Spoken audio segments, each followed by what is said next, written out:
The cameras weren't even done focusing when the first strike landed. Greg Abbott had waited until the lights were hot, until every reporter was rolling, until every social feed was live. He liked that, the performance of power. The certainty that if he framed the story first, it would be the only version that mattered. But this time, he had no idea Jasmine Crockett was ready to set the whole narrative on fire. The hearing room in Austin felt more like a courtroom and a circus rolled into one. Rows of state staffers tried to look neutral as Abbott leaned into the microphone, his voice all calm condescension. "Congresswoman," he began, and he said it like a challenge, "you've made quite a name for yourself calling out the state of Texas. But I'm curious, what have you actually built?" He paused just long enough for the question to hang like a blade. "Because criticizing is easy," Abbott continued, voice silky. "You sit there and call everything corrupt, everything broken. But you don't offer solutions. So today, in front of these cameras, I'd love to hear your grand plan. Or is this just another performance for your donors?" He smiled, and it was the kind of smile that dared her to flinch. She didn't. Jasmine Crockett was still. The only sign of movement was the slow lift of her hand to adjust her mic, so deliberate it felt like the pulling back of a slingshot. "Governor," she said evenly, "thank you for reminding us why so many Texans feel abandoned." A ripple of tension moved through the hearing room. Abbott shifted, as if surprised she hadn't sputtered. "You want to know what I've built?" Jasmine continued, her voice low but carrying. "I've built legislation that kept families in their homes when you tried to cut funding for housing assistance. I've built coalitions across party lines to secure infrastructure money for communities you forgot existed." She leaned in, gaze locked on his. "And unlike you," she said, "I didn't need to leverage a tragedy to get my face on television." The audience gasped, soft but unmistakable. Abbott's jaw flexed. "You think you can stand here," Jasmine pressed, "and pretend your record isn't public? You think Texans have forgotten you cut emergency power grid funding just 2 years before families froze in their homes?" Her voice didn't rise. She didn't have to. "You came swinging," she said, her tone calm as an executioner, "but you brought empty hands." And in that instant, before the moderators could recover, before the spin doctors could draft their tweets, everyone watching felt it. This wasn't going to be a debate. It was going to be a reckoning. For a few long seconds, no one moved. Even the committee chair looked like he was holding his breath, waiting for Abbott to snap back.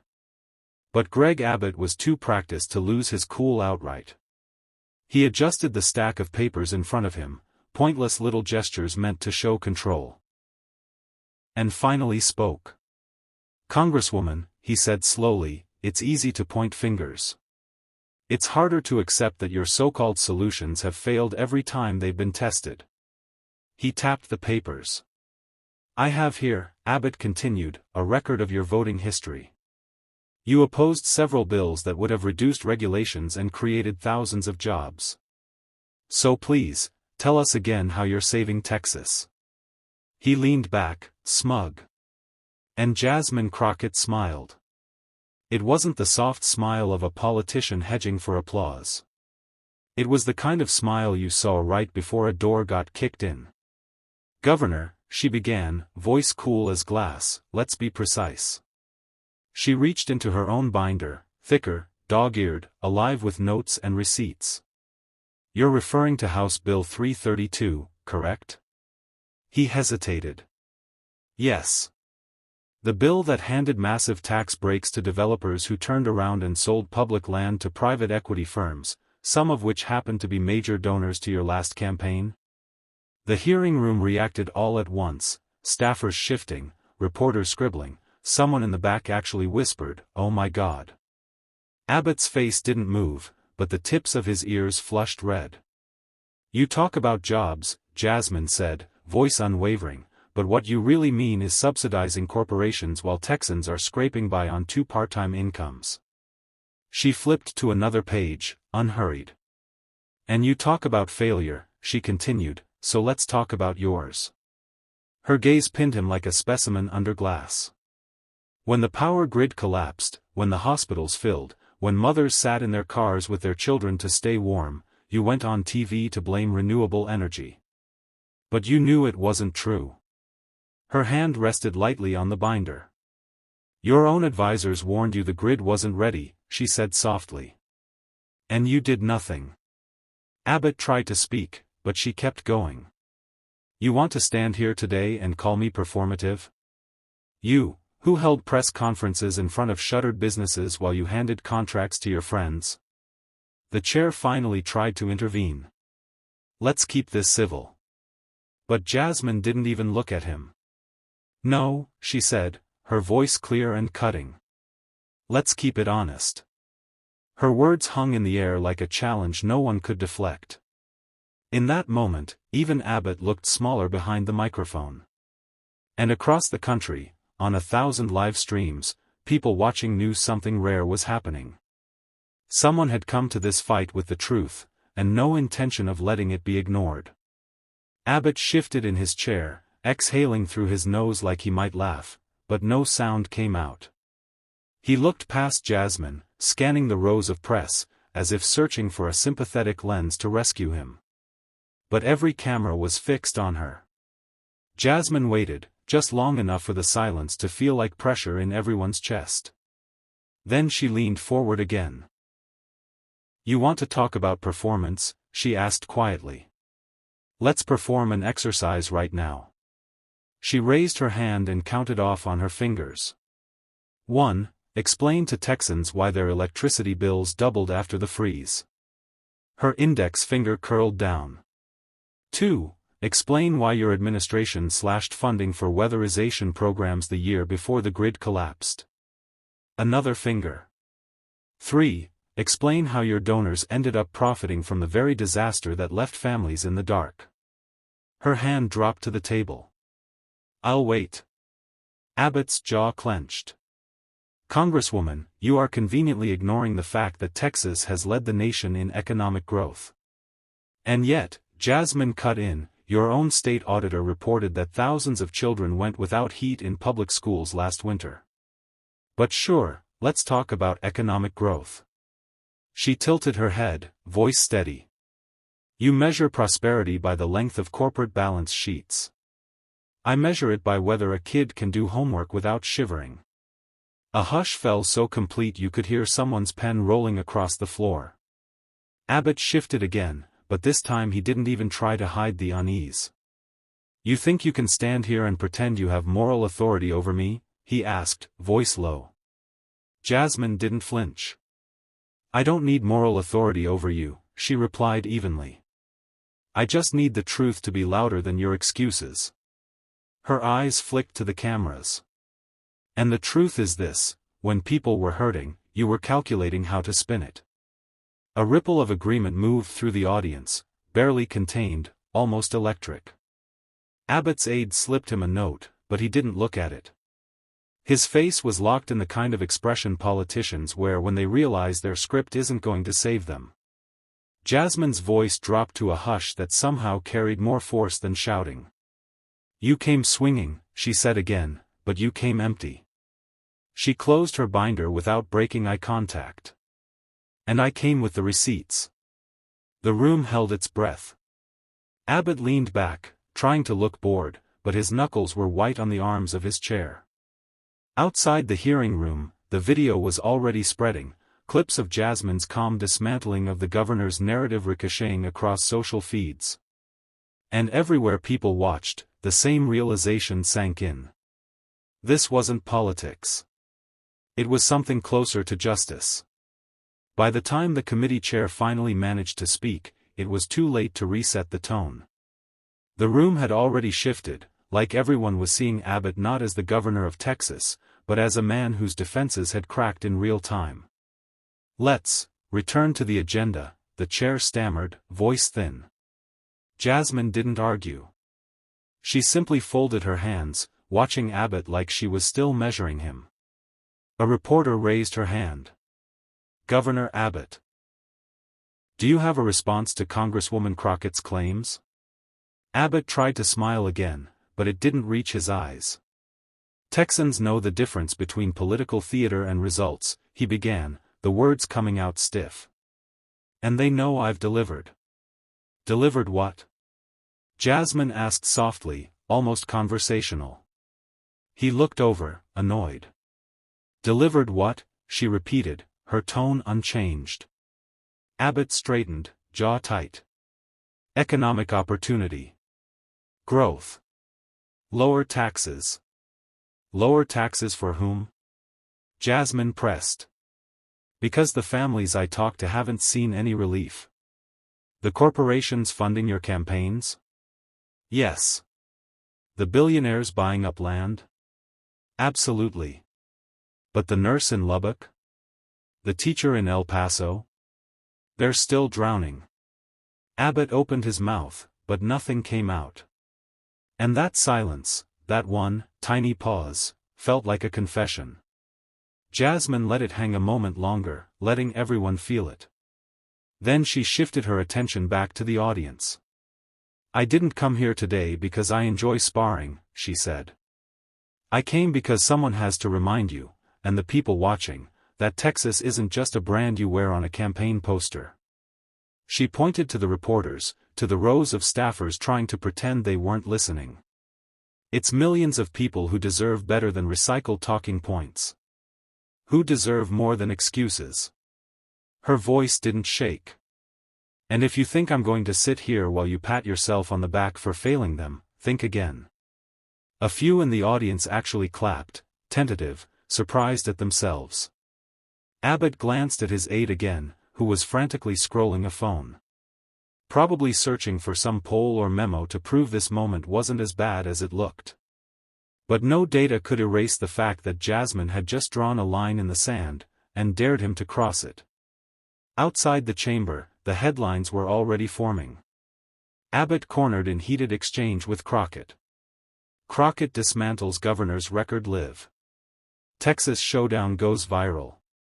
And in living rooms and break rooms and car rides across the state, people were watching, not because they cared about politics, but because something about Jasmine's refusal to yield felt rare, almost necessary.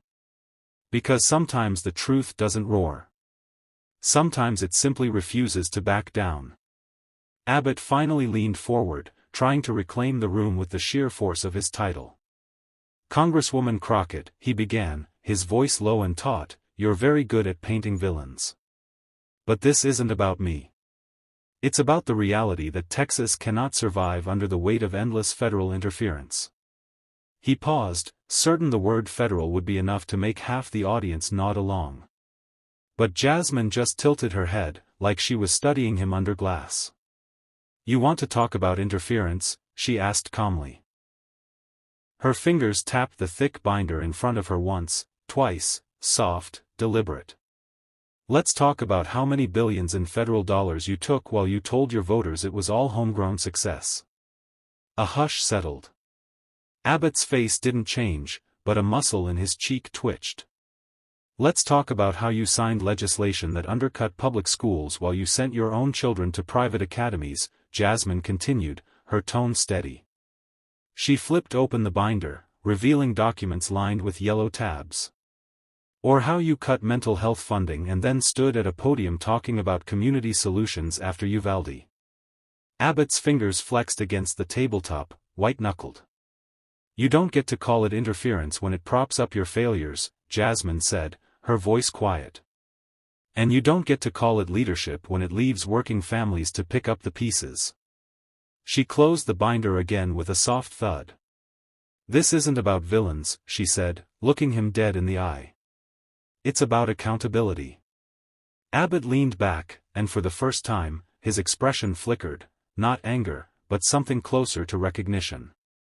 Recognition that the old playbook, deflect, dismiss, posture, wasn't working. Because this time, someone had come prepared to match him fact for fact, line for line, and she wasn't letting go. Do you have anything else to say? Jasmine asked, her voice low, almost gentle. The question hung in the air, less a prompt than a verdict. Abbott looked at the chair, at the cameras, at the rows of silent staffers. And he shook his head. No, he said quietly. The moment stretched so long it felt like time itself was holding its breath. Then Jasmine nodded once, small, final. I thought so.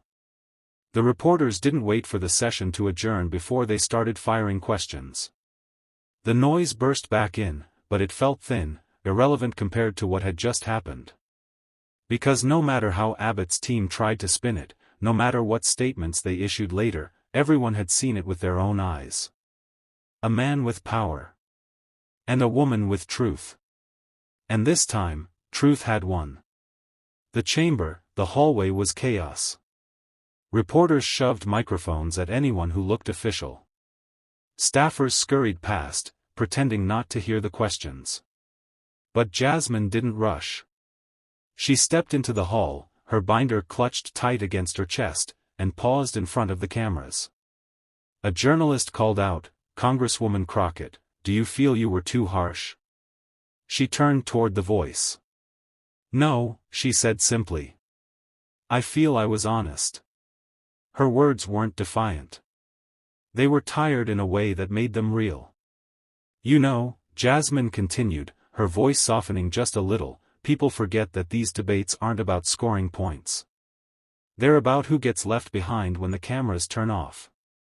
A hush settled over the reporters. "I have constituents who are tired of excuses," she said. "They're tired of their lives being a talking point on a podium." Her gaze swept the crowd, hard but steady. Today wasn't about embarrassing a governor. It was about reminding people that power doesn't absolve you from responsibility. She held that look for a moment, daring any of them to call it grandstanding. No one did. A younger reporter raised his hand. "What do you say to Texans who feel like nothing ever changes?" Jasmine's expression shifted, just barely, but enough to show a crack in the armor. "I'd say I feel that way too sometimes," she admitted, voice low. "But if you stop demanding better, if you stop telling the truth, then nothing will change. Ever." She looked down, breathing out. "Someone has to be willing to say the uncomfortable thing," she said. "Even when it costs them." Behind her, Abbott finally emerged from the hearing room, surrounded by aides. His eyes flicked to her, just for a second. And though he tried to look bored, the stiffness in his posture told a different story. The clip of Jasmine's final words hit social media before she'd even made it to her car. "If you stop telling the truth, nothing will ever change." The quote spread faster than any policy memo. In living rooms and break rooms and quiet kitchens, people replayed that line, not because it was flashy, but because it felt like something they'd been trying to say themselves. In East Dallas, an elderly woman called her granddaughter and whispered, "That's what I've been telling you. That's why you have to vote." In a small town outside Amarillo, a teacher replayed the clip and thought, "Maybe someone finally sees us." And in 1,000 other places Abbott's campaign would never bother to visit, people were listening. Because in that moment, it didn't matter if you were Republican or Democrat, rural or urban. It just mattered that someone had stood up and said what everyone else was too polite, or too scared, to say out loud. Hours later, the headlines were already shifting. Crockett confronts Abbott over Texas failures. Governor stumbles as Congresswoman demands accountability. And in the clips circulating online, there was one moment people replayed the most, the instant Abbott realized she wasn't going to back down. In a late-night news segment, two analysts argued whether Jasmine had gone too far. She was disrespectful, one insisted, his voice tight. She was direct, the other corrected. And sometimes the truth doesn't sound polite. But inside Jasmine's office back in Dallas, the tone was quieter. Her staff had stayed late, phones still ringing with calls and voicemails. Some were angry, but most were something else, relieved, grateful, almost shocked to hear someone say what they'd been thinking. Jasmine slipped into her chair, her shoulders slumped. She scrolled through the messages. One stood out, a text from a number she didn't recognize. "I watched the hearing. You don't know me, but thank you. My mom didn't survive the freeze. She deserved better. She read it twice, feeling her throat tighten. This, she thought, this is why you keep showing up, even when it costs you. Even when you know the headlines will twist your words. Even when you know you'll be called angry, divisive, too much. Because if you don't stand up for the people nobody listens to, who will? A knock at her door. Devon, her chief of staff, leaned in. "Boss, you should get some rest." She nodded but didn't move. "I will," she said. But her eyes were still on the phone. "You know," she murmured, more to herself than to him, "they always say you're supposed to be measured, composed, neutral." Devon didn't answer. He knew better. She set the phone down. "But neutral doesn't keep people warm in the winter," she finished quietly. "Neutral doesn't fix anything." And in that moment, she wasn't thinking about polls or political futures. She was thinking about the woman who sent that text. About all the people who never got a microphone, who never had the luxury of polite silence. Because maybe that was the real point, not to win every argument, not to look unflappable on camera. But to tell the truth so clearly that no one could pretend not to hear it. Outside, the city was quiet. But she knew the story was still spreading, in shared videos, whispered conversations, and the quiet resolve of people who had waited too long for someone to stand up. And this time, they weren't going to forget. The next morning, the headlines had shifted again. Some called it a political stunt. Others called it a reckoning. But no matter which side people landed on, nobody could deny it had struck a nerve. In a breakfast diner outside Fort Worth, a retired electrician sat across from his daughter, shaking his head at the newspaper spread between them. She said what needed to be said, he muttered, voice low. His daughter looked up, surprised. "You don't even like politicians." "I don't," he admitted. But she wasn't talking like a politician. In a Houston classroom, a civics teacher replayed Jasmine's final words for her students. "This," she told them, "is what it looks like when you don't flinch." But back in Austin, Abbott's team was already at work. They sent out press releases labeling Jasmine's remarks as grandstanding. They called her unprofessional, divisive, uninformed. And in every TV interview, Abbott repeated the same line, polished smooth. "Congresswoman Crockett wants to score points. I want to deliver results." It sounded clean. Safe. But the people who had watched the hearing knew better. Because no amount of spin could erase the moment when Abbott had looked up and realized he couldn't out-talk her. And no memo could soften the truth that she had laid bare. That leadership isn't measured by how well you deflect. It's measured by how much you're willing to own. Inside Jasmine's district office, the phones rang all day. A woman in her 70s called in tears. "I lost my husband in that storm," she whispered. Thank you for not letting them pretend it was no one's fault." A young father left a voicemail late that night. "My kids went to bed in the cold. You were the first person who ever made me feel like someone noticed." Jasmine listened to every message. She didn't smile. She just nodded, again and again, because this was the real reason she'd walked into that hearing room ready for a fight. Not to embarrass a governor. Not to go viral. But to prove that the people who always get blamed for their own suffering deserved an advocate who wouldn't look away. That evening, she finally sat down with Devon in her quiet office. "You know they're going to keep coming after you," he said carefully. "I know. And you're okay with that?" She looked out the window, the lights of Dallas flickering like 1,000 tiny truths no one could bury. "I'm not here to be comfortable," she said softly. "I'm here to be clear." Devon didn't say anything. He didn't have to. Because in that moment, they both knew something that couldn't be spun away. That no matter how many press releases Abbott's team sent, no matter how many times they called her names, she'd already done something they couldn't undo. She'd made people see. And once you see, you can't unsee. By the time Jasmine returned to Washington, the story had already outgrown her. Cable news kept replaying the clip, Abbott's tight jaw, her calm voice, the single question that hung in the air like an indictment. Delivered what? It didn't matter how many strategists tried to reframe it. The footage was too plain to spin. And it was everywhere. On a podcast hosted by a former teacher in El Paso, callers lined up to share their own stories. Power shutoffs, evictions, promises never kept. In a crowded barbershop in Austin, an old man tapped his cane against the floor. She told him the truth, he said simply. He wasn't ready.